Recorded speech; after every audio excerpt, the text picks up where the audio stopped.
Welcome to CSS Breakdown, Book by Book, Season 4. In this episode, we continue exploring Will Durant's timeless reflections from Fallen Leaves. Today, we turn to Durant's generational lens on morality, where he weighs youthful rebellion, evolving social norms, and the timeless values that continue to shape a healthy society.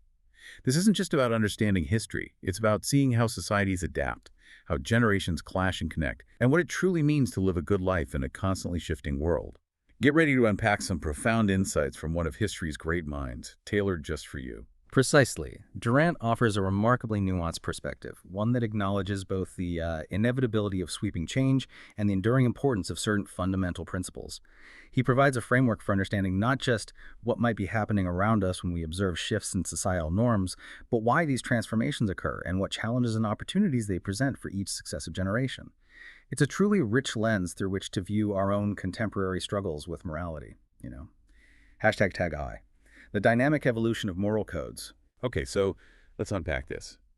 Durant dives right into a very profound observation, suggesting that what many people perceive as moral decay, this feeling that things are falling apart, is in fact a natural and, well, maybe even an inevitable process. It's a gradual dissolution of what he calls a once dominant Puritan moral code. So it's not just random chaos, it's more like a systemic transformation he's describing. That's right. And what's truly fascinating here is his explanation for why this old code lost its footing. It wasn't like a sudden collapse or some isolated moral failing. Instead, Durant argues it was a deep, systemic shift rooted in fundamental changes to the very fabric of society, almost an organic response to new realities, you could say. He identifies several interconnected factors that basically together chipped away at the foundations of this traditional morality. Think first about the profound shift from an agricultural basis and rural environment to, well, industrial and technological landscapes. For centuries, life revolved around farming rhythms and the tight-knit structures of village communities, right? Yeah, absolutely. Everyone knew everyone. Exactly. And traditional values like hard work, thrift, communal support, strict adherence to social norms, and deference to authority were reinforced daily because survival literally depended on them. Social pressure was immense, a constant enforcer.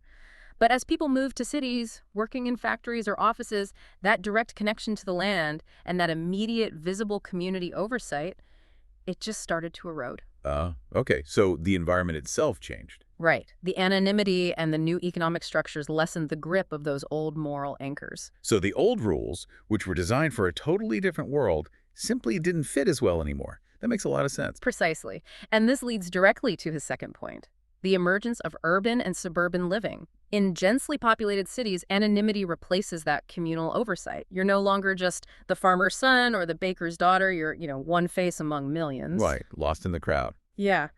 And this, combined with the sheer diversity of communities and cultures crammed into urban spaces, naturally challenged those uniform communal norms. What was considered scandalous or unacceptable in a small, homogeneous village might be perfectly common or even celebrated in a diverse urban neighborhood. This cultural melting pot intrinsically diluted any singular dominant moral code. It just made it difficult for one set of rules to apply universally. And it wasn't just where people lived, was it? But how they lived, especially as they grew up. He talks about something called lengthened adolescence and the rise of advanced education. How does that extended period of youth and, greater intellectual exposure challenge the established rules? Oh, this is a crucial point for Durant, and it feels highly relevant even today, doesn't it? Historically, children entered adulthood much sooner through work or early marriage. But with industrialization came, increased productivity, allowing for the luxury and eventually the societal necessity of extended education. Okay, so more time in school, less time in the fields or factories early on. Exactly, which meant a significantly longer period where individuals were biologically mature, but economically dependent and, crucially, intellectually curious. They had more time to question, to explore, to be exposed to diverse ideas in schools, universities, through books, art. They weren't immediately stepping into those rigid, predefined adult roles. So they had space to think, basically. Right.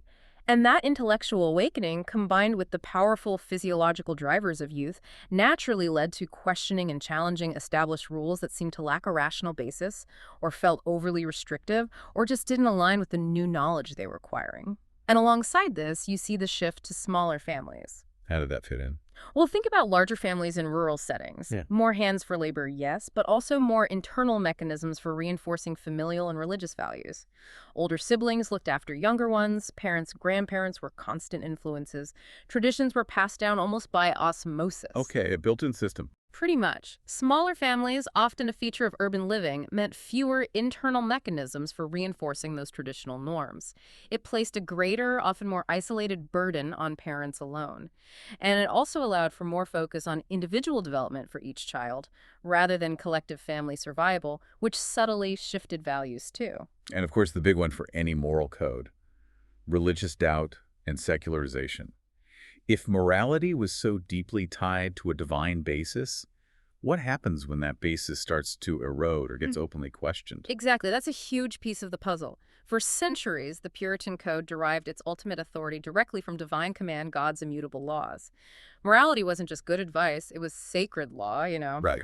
Non-negotiable. But with the rise of scientific inquiry, which questions supernatural explanations and philosophical challenges to traditional dogma, plus the increasing diversity of beliefs in urban centers, that unshakable divine basis for morality began to erode for many.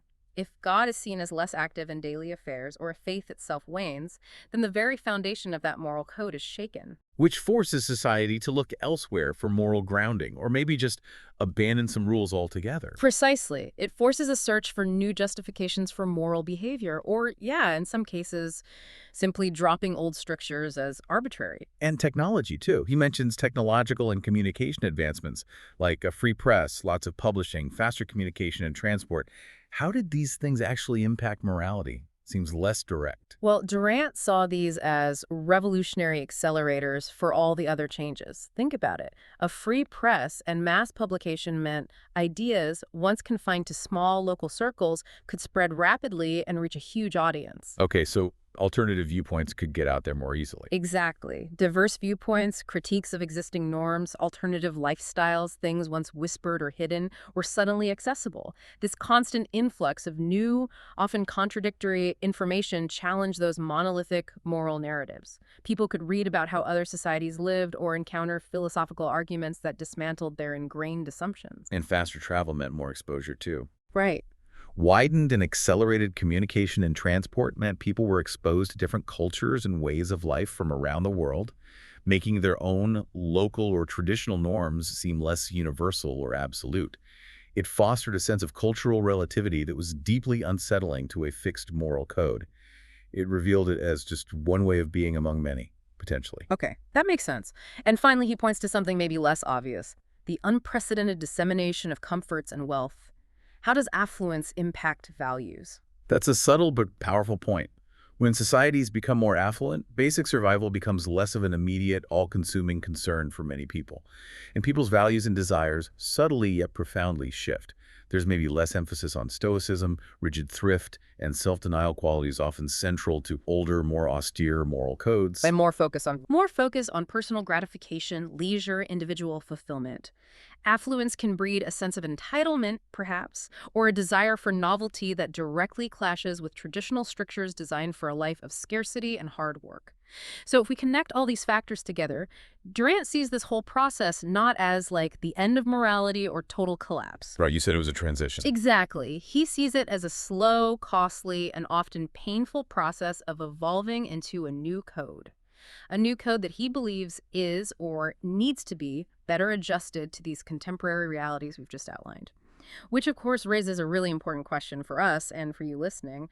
What does a better adjusted moral code actually look like? Is it just one that accommodates all these new conditions, or does it need to retain certain timeless qualities and wisdom from the past? That's a huge question. And it's youth, he says, that has literally borne the brunt of these revolutionary ventures.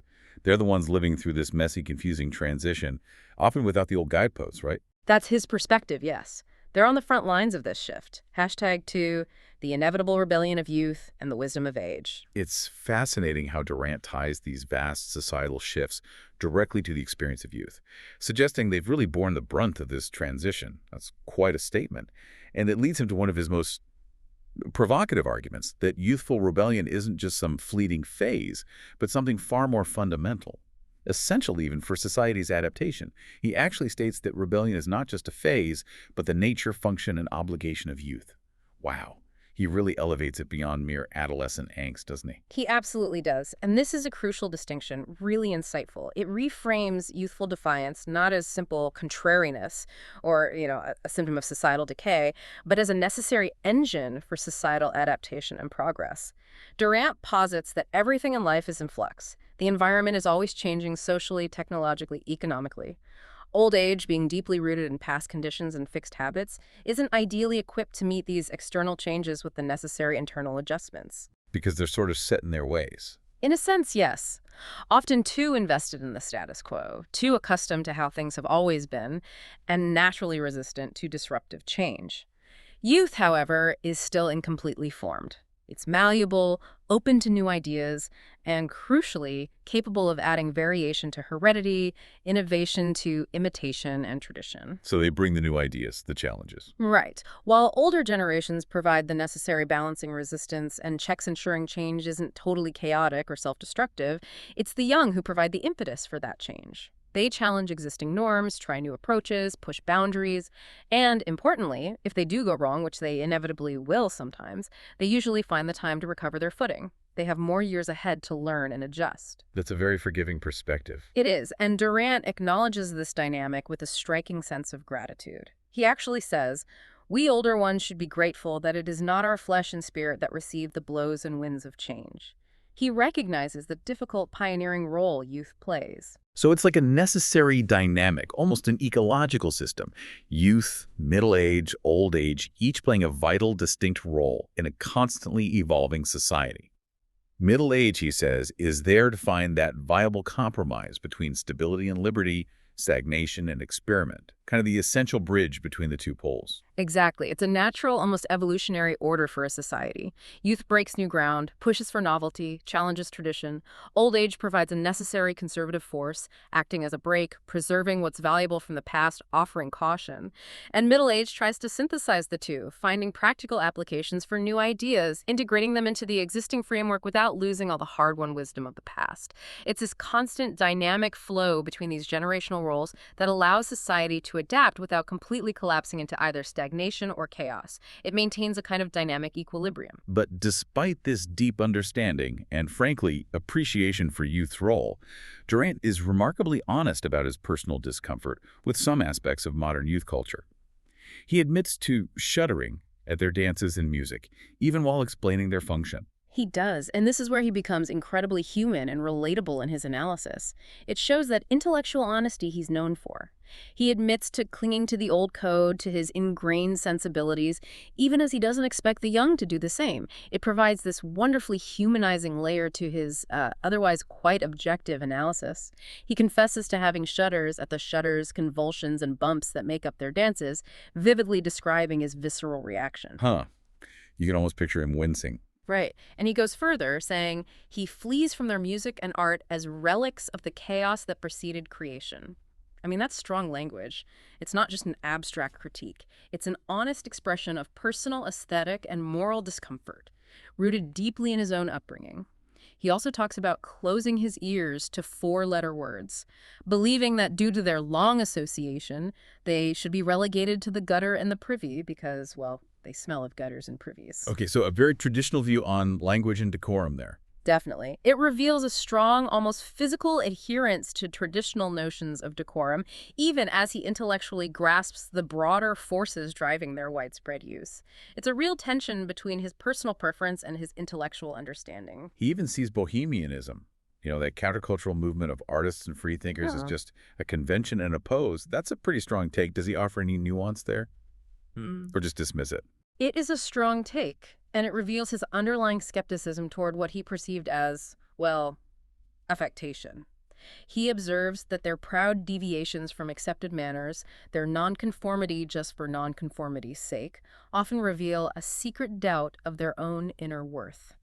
He suggests this extreme outward rebellion can sometimes be a compensation for internal insecurities, a performance designed to cover deeper uncertainties, rather than truly authentic self-expression flowing from conviction. So maybe not always genuine rebellion, sometimes just posturing? That's how he saw it, at least in some cases. He isn't saying all youthful counterculture is inauthentic, but he's pointing to a potential pitfall he observed. And in this context, he offers counsel to youth, perhaps knowing it won't be universally followed, to be as pure as Galahad, the knight known for purity, and assures them that continence will do them no harm if they can buffet the taunts of sophomores shallow with sophistication. Classic Durant. Wise, maybe a bit old-fashioned advice. Absolutely. A call to inner strength rather than outward display. But then he realistically acknowledges that the young do not take him seriously. So what does this all mean? He's offering advice he knows won't be seriously considered by the young, but he still feels compelled to offer it. It's a fascinating dynamic, isn't it? It really is. It speaks to that inherent generational role he described earlier. The older generations function to provide resistance and counsel, even if it falls on deaf ears sometimes. It's part of that ongoing, necessary conversation between generations. Exactly. He's playing his part in that dynamic. #tag3, navigating modern relationships and family structures. So moving from youth's general rebellion to its specific expressions, Durant points to a really significant societal shift that has profoundly impacted relationships. It's this widening gap between biological and economic maturity. Right. You mentioned that earlier. People are physically adults long before they can afford to be, basically. Exactly. In simpler agrarian times, biological maturity, when you could physically reproduce, often coincided pretty closely with economic independence. That allowed for earlier marriage and family formation. But in the modern era, with extended education, complex careers, the high cost of living, individuals are physically capable of reproduction long before they are economically stable enough to support a family or get married. And that creates tension. A powerful, often frustrating tension. He describes the boy welling with hormones and coursing blood, and the similarly fretting girl who naturally question why they shouldn't pursue sexual intimacy when formal marriage, with all its responsibilities, might be years, even decades away. Now, Durant, while acknowledging this powerful biological imperative, is very clear about the potential consequences he observes arising from this new reality. Things like venereal infection, dangerous abortion, a huge concern in his time, remember hasty and regretted marriage, or maybe a career of complacence that offers little long-term security or emotional fulfillment. He also introduces a very traditional, almost chivalrous warning. He insists that a gentleman will refrain from coitus with any young lady whose social status and marital marketability would be injured by his passing triumph. Wow, that sounds really dated now. Marital marketability. It does sound dated, doesn't it? But it highlights his lingering adherence to a code that valued a woman's reputation and prospects, even as he could see society was rapidly moving beyond those specific considerations. It's a real glimpse into the values he was raised with.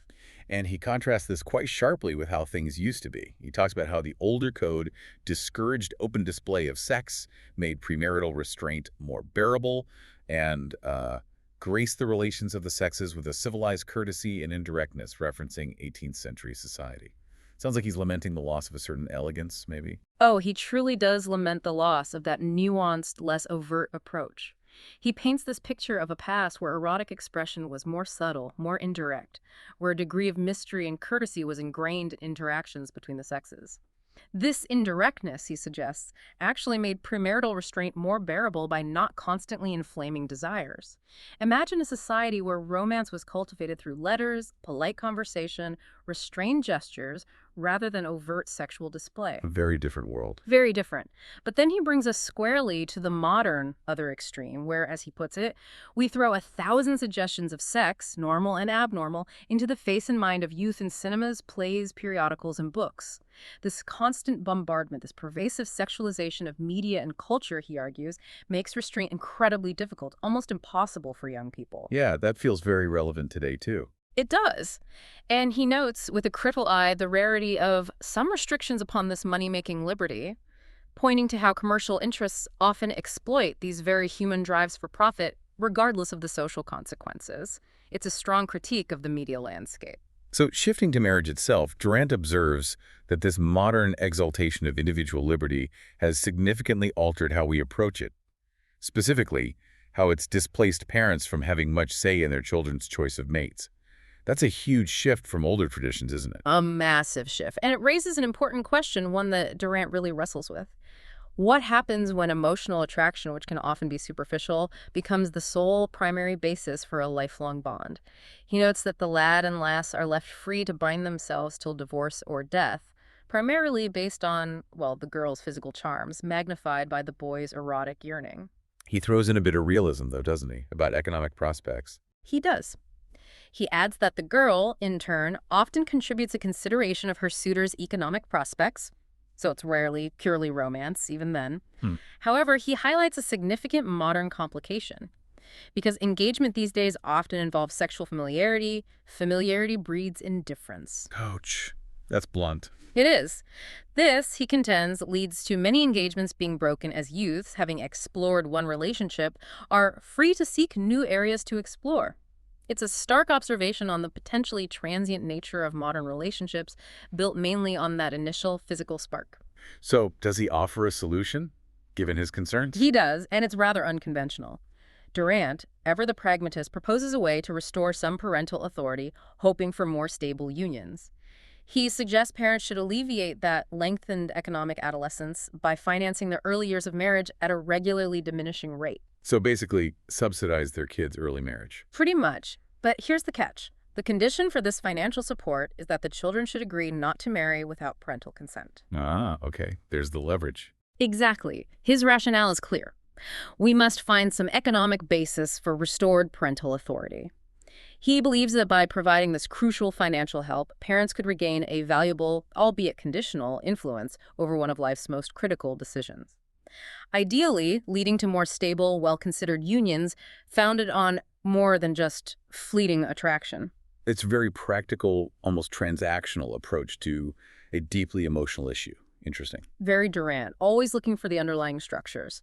So then he turns to divorce, and here he reveals what he calls a lingering inclination toward the Catholic view that annulment should only be allowed under conditions of extreme personal or national need. He's clearly not a fan of easy divorce, is he? Not at all. He's very much of the conviction that marriage should be a deeply enduring bond, not easily dissolved. He even cites a historical example to underscore the gravity of Pope Clement VII's costly error in denying Henry VIII's plea for remarriage, which was arguably needed for a male heir and orderly succession, and its denial ultimately led to the English Reformation. So he saw breaking marriage bonds as having potentially huge societal consequences. Exactly. Not just personal, but potentially broader societal stability, too. His core belief, a rather sober one, is that most divorces lead to difficulties as acute as before. He argues powerfully that we carry into a second union the same character that shared in breaking the previous bond. That's a profound point. You bring yourself, flaws and all, into the next relationship. Precisely. Personal flaws, unresolved issues, fundamental character traits aren't magically shed just by finding a new partner. He does, however, acknowledge the unnatural strain of steady confinement of two persons within the same house or cubicle, each facing the same face and decor day after day after day. He gets the pressure. So the daily grind can be tough. But he firmly believes that the easy sundering of a marital bond, with all the fragmentation of life that it implies and all the psychological and economic disturbance it involves for the children, often brings more problems than it solves. He's deeply concerned about the long-term impact, particularly on the emotional and financial well-being of kids caught in the middle. So his advice is basically stick it out. His conviction is that it's better to fight out the battle on the original field, with a reasonable chance of compromise, leading eventually to a quiet but lasting love. He genuinely believes that years of shared association, mutual responsibility, consistent care can merge two combatants into a deep, enduring affection that ultimately surpasses initial romantic love. And he lived that, didn't he? He mentions his own marriage. He does. He offers a very personal anecdote, sharing that he and his wife, Ariel, had many quarrels, but they managed to patch them up, leading to a delectable peace and a mutual affection far deeper than youthful love after 67 years of marriage. It's a powerful, deeply felt testimony. 67 years. Wow. Okay, so despite all these complex shifts and his often candid observations on the challenges, Durant finds an element of health in our moral life that today it is again fashionable to have children. That's a positive note, finally. It absolutely is. This highlights maybe a cyclical nature, perhaps, of societal values returning to fundamental human experiences. After periods focusing on individualism or career, there seems to be a renewed appreciation for family life, for parenthood. He even offers practical advice on family size, suggesting 3 babies will meet your quota and will allow for 1 loss. A very pragmatic, almost statistical approach for his A time. bit calculating, perhaps. Maybe. But he quickly adds, he's not asking anyone to compound the overpopulation of the globe, showing his awareness of broader ecological concerns. Regarding birth control, he advises any form that will not impair the health of your mate or yourself, which is quite a progressive, health-conscious stance for his era. And he justifies family limitation, right, even though it's unnatural. Yes, he makes a fascinating philosophical point. He says family limitation is unnatural even through abstention, but immediately counters that by saying, so is any mode of locomotion except walking or running. Civilization exists by checking nature at every turn. So controlling nature is what civilization does. That's his view. Controlling or directing natural impulses, even our most primal urges, is a hallmark of civilization and progress. It's a necessary act of human intelligence to shape our environment and our lives. However, he offers a crucial warning. Don't contracept yourself out of the stream of life. Meaning? He clearly sees participating in the cycle of life through raising children and experiencing family as one of life's most profound joys and essential experiences. He reinforces this by saying that next to sharing life with your spouse, the profoundest experiences are the tribulations and delights given us by our children and their children. And he ends with that lovely anecdote about his grandson. Yes, recalling an unforgettable date, July 2nd, 1946, when my grandson Jim, then 4.5 years old, sitting in my lap, face to face and feeling the fond connection. It really brings his philosophy to life, grounding his intellectual insights in deep personal experience and human connection. #tag PIV. A clear-eyed assessment of societal challenges and adult sins. As we transition into his assessment of broader societal challenges, it's really striking how Durant expresses this, like unshakable faith in future generations. He welcomes their radical protests and revolts because, as he puts it, we need and deserve them. That's remarkably generous, isn't it? Especially after his earlier shudders at their culture. It's a powerful counterpoint to those common narratives of generational decline, absolutely. And it's where he really turns the critical lens back on the older generation, his own generation, the adults. He justifies youthful rebellion by pointing directly to adult sins, presenting them as a direct, often inescapable provocation for youth to protest. He asks, how can we expect youth to be perfectly behaved, morally pure, when we, the older generation, give our offspring 20 years of care and education and then conscript them for murder and death in foreign wars? Wow, that's a scathing indictment. It really is. A clear example of the hypocrisy he observes, forcing the young to bear the ultimate consequences of decisions made by their elders. He then turns to hypocrisy in the business world, observing that adults might preach Christ-like virtues to their kids' charity, honesty, but then cheat so much in business that the government has to intervene to protect the consumer against deceptive labels, dangerous cars, poisonous drugs, chemicalized food, and shoddy goods. He's describing a systemic failure of integrity there. Completely, where profit is prioritized over public safety and basic honesty. And it doesn't stop there. He adds that even the government itself competes in corruption and mendacity, suggesting the very institutions meant to uphold order and justice are themselves compromised. So a deeply flawed adult world. That's the picture he paints, riddled with ethical compromises, a pervasive lack of integrity, and he concludes this stark comparison by stating that by the side of these profound adult sins, the absurdities of our children are merely the incidental measles of immaturity. Measles immaturity. That's quite a phrase. So the kid stuff is minor compared to the adult's failings. Essentially, yes. Yeah. He argues that youth's rebellion, for all its discomforting aspects, the music, the language, the fashion, is a relatively minor ailment, a passing phase, compared to the grave, systemic moral failings of their elders. It really puts things in perspective. It does. And he suggests that some features of youth rebellion, like the 4-letter words, and even maybe hallucinogenic drugs, will naturally fade anyway just due to the boredom of repetition. That offers a bit of optimism, doesn't it, about self-correction? It certainly does. He views certain aspects of youthful expression as transient trends, almost like fads, that will eventually lose their novelty and shock value.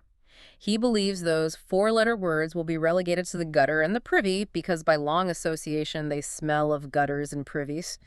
He's confident the transgressive appeal will wear off. Similarly, he notes that hallucinogenic drugs are enjoying a transient popularity, and he playfully recalls that peculiar short-lived fad from his son Louis's generation at Cornell, where students were apparently eating goldfish and phonograph records. Seriously.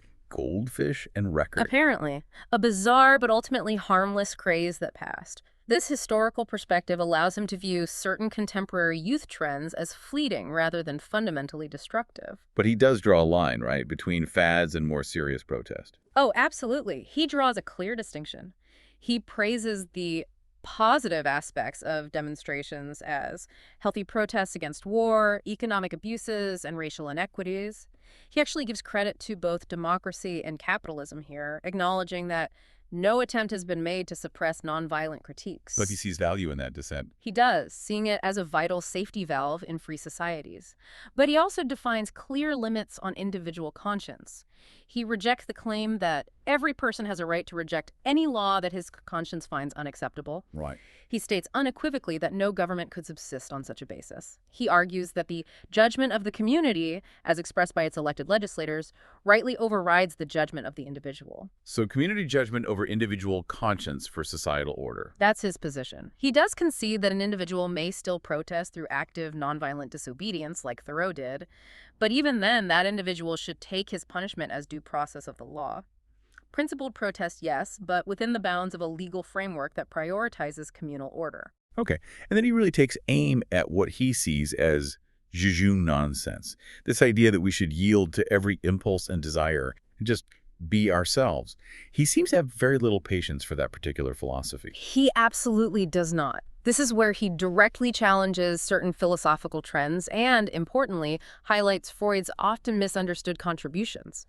He critiques brilliant writers like André Gide and some unfaithful followers of Freud for advocating this idea of yielding to every impulse, unrestrained self-expression. Durant calls it jejune nonsense, naive, simplistic, lacking maturity. So what was Freud's real insight, according to Durant? He points out that Freud's true insight, often distorted, was precisely the opposite, that civilization is at almost every moment dependent upon the repression of instincts. Freud understood that for society to function, for people to live together harmoniously, individuals must learn to control, delay gratification, or sublimate their basic drives. It's not about letting everything out. It's about channeling it. Exactly. Durant emphasizes that true intelligence involves discrimination between desires that may be pursued and those that should be subdued. It's about exercising judgment, self-control, wisdom in choosing which impulses to act on and which to restrain for the greater good. He issues a stark warning that for generations, youngsters, especially in America, have been misled by such reheated but half-baked philosophy. He sees this uncritical embrace of instinctual freedom as a dangerous intellectual error that undermines the very foundations of civilized behavior and personal discipline. A powerful call for intellectual rigor and self-mastery, then. Very much so. Recognizing the essential role of self-mastery in building a healthy society. #TagV, the challenge of crime and the pursuit of justice. Durant acknowledges the complexity of crime, noting that on this theme he feels he can only repeat platitudes. Which is funny because his list of contributing factors seems anything but simplistic to me. He really digs into the layers here. He truly does. His platitudes actually provide a remarkably multifaceted view, linking crime to those broader societal changes he's been discussing all along. He starts by acknowledging economic factors. Sure, poverty, displacement of manual labor by machinery. Industrialization, while bringing progress, also created unemployment and desperation, which can definitely lead to crime. The obvious economic drivers. Right, but then he shifts to more profound cultural and philosophical shifts, which is where his unique perspective really shines. He attributes some of the astonishing increase in crime to the disappearance of hell and the death of God. Meaning the loss of religious deterrence? That's the implication. The erosion of traditional religious belief and the fear of divine retribution removed a powerful historical moral deterrent for many. If there's no ultimate judgment, what stops some people? He also points again to the decline of the family and parental authority, echoing his earlier concerns about changing family structures and the erosion of traditional discipline and moral transmission within the home. So weaker family structures contribute. In his view, yes. He even touches on intellectual trends, suggesting that some of it may derive from the circulation of psychoanalytic and philosophical nonsense, presumably referring back to those misinterpreted ideas about yielding to impulses he criticized earlier. So if people think they shouldn't repress desires, and those desires are destructive, what happens then? He even blames stories of crime in literature or on screen. And what he calls the anarchist in all of us, that's a pretty maybe cynical view of human nature. Yes, he broadens the scope considerably, takes a very humanistic yet realistic view. He notes that depictions of crime in media might perhaps unintentionally glamorize or normalize illicit behavior, making it seem exciting or even heroic. And he recognizes that inherent human tendency towards lawlessness, stating there's an anarchist in all of us that inclines us to sympathize with a felon who is desperately and cleverly eluding the police. Nobody loves a policeman until he needs one. That's a sharp observation. We root for the outlaw until we need protection. It is keen, isn't it? A psychological insight into our contradictory attitudes. He also attributes part of crime's increase to new facilities for flight from a crime accomplished, recognizing how modern transport and communication, cars, roads, easier ways to hide can make it easier for criminals to escape justice. And finally, he looks at the legal system itself. Right, and quite critically, he blames the liberal tendencies of our laws and courts. He explains that reacting against centuries of despotic government, legislation since 1789 has been solicitous to protect the individual against the state. Which was necessary, right, to protect rights. Absolutely necessary and vital. But Durant argues it had gone too far. He contends that it is time our lawmakers should turn to protecting the community and the nation from malfeasance and crime. He asserts that our lawyers have proved too clever in finding legal technicalities and multiplying appeals to keep the criminal from his penalty. Basically, the pursuit of justice gets bogged down in procedure. So too much focus on protecting the individual, not enough on protecting the community. That's his assessment. He sums up his concern by stating, "Latterly, we have had too much freedom. We need some reassertion of authority in the home, the school, and the community." It's a powerful, almost desperate call for rebalancing the scales between liberty and order. He then moves into concrete suggestions for our penal system, and he doesn't pull any punches, starting right off with capital punishment. No, he doesn't. And his proposals actually aim for rehabilitation and societal benefit rather than just retribution. It's a surprisingly enlightened approach for his time, really. He unequivocally states that capital punishment is unnecessary. Simple as that. But he still wants consequences. Absolutely. He's equally firm on the need for genuine consequences, arguing that imprisonment for a major crime should not be easily abbreviated by wire-pulling parole, implying a concern about influence or undue leniency undermining justice. He also adds that we should not let murderers escape on pleas of temporary insanity, indicating his desire for a justice system that holds people accountable, not one easily sidestepped. And the purpose of prison shouldn't be revenge. Exactly. He emphasizes the purpose of a penal code should not be machinery of punishment and revenge. Instead, he advocates for treating criminals as victims of mental disturbance or arrested development. That's a very different perspective. More therapeutic. It is. It shifts the focus from simple moral condemnation to suggesting criminal behavior often stems from underlying psychological or developmental issues that need addressing. He's highly critical of prisons as they existed, calling them nurseries and colleges of crime, implying they often made things worse by bringing criminals together. So what's his alternative? Quite revolutionary for his time. Securely enclosed state farms. He envisions steady labor in the open air could make for health and stability for prisoners, providing purpose and well-being. And crucially, this labor would also accumulate a fund to finance the prisoner's re-entry into civil life. So focusing on rehabilitation and successful re-entry. Precisely. It demonstrates his belief in restorative justice and true reintegration, equipping individuals for a productive, law-abiding return, rather than just isolating them and then releasing them with nothing. It's a vision rooted in rehabilitation, economic independence, and reducing recidivism. #6. Sustaining faith and guiding future generations. So Durant concludes this whole deep dive by presenting a pretty sobering overview of the challenges facing civilization. It feels like he's tying everything together, your morality, youth, crime, in a very stark summary. It really does act as a powerful summation, emphasizing the interconnectedness of all these issues he's discussed. He states directly that suddenly all our civilization seems threatened by crime, war, racial strife, moral experiments, and urban decay. These aren't isolated problems in his view, they are interwoven threads that collectively challenge the very stability and future of society. He paints this picture of a civilization under siege, grappling with multiple escalating pressures. And the consequence. He acknowledges the grave consequence. These are frightening problems that are inevitably passed on to our children, who are themselves so rootless and confused. It highlights the immense burden placed on the next generation to grapple with our unresolved issues, often without the stable anchors their ancestors might have had. It is truly sobering. But despite these dire challenges, which he lays out so clearly, Durant doesn't just leave us in despair, does he? He offers a clear beacon of hope, pointing to what he believes is the ultimate solution. That's right. This is his ultimate answer, and it places immense, almost unwavering faith in the power of knowledge and guided growth. The condition for hope, he asserts, is simple yet profound. If we can sustain our faith in education. Education is the key. For Durant, education is far more than just accumulating facts or job training. It's the crucible where the intelligence, the wisdom, the moral fortitude needed to navigate these complex challenges are forged. It's about shaping character and fostering critical thought. He outlines the process by guiding the rising generations, white, black, and brown together through school and college. That emphasis on inclusivity, white, black, and brown together, feels important. It's vital and quite forward-thinking for his time. It's a crucial part of his vision for a harmonious and just future society, underscoring education as a universal tool for progress for everyone.